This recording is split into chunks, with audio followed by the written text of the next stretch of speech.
I'm making meatballs today, beef meatballs into the food processor. Meatballs, lean beef, and ice cube. All the recipe is on the description area. They become a coarse paste. Then hand blender them like this to make a nice smooth paste because I like smooth bakso. Now that the beef is in the smooth paste, I will add tapioca, put them back into the food processor. 2 flat teaspoons of baking powder. 1 flat teaspoon of baking soda.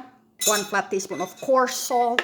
1 full teaspoon of garlic. I will use the roasted one. 1/4 teaspoon of pepper. I use white. 1/2 teaspoon of beef bouillon. Mix some more. Now this is the trick that a lot of people do not know. Okay, like making mochi, you can pound them with metal pounder, or you raise them up to the air and then you smack them back to the bowl for 100 times. You can think about people that you hate when you're doing this. Oh, my husband. Oh, Robert.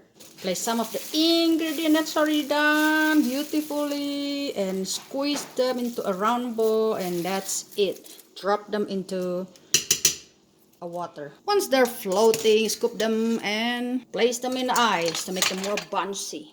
There you go, folks. Serve with noodles or anything you want. So delicious.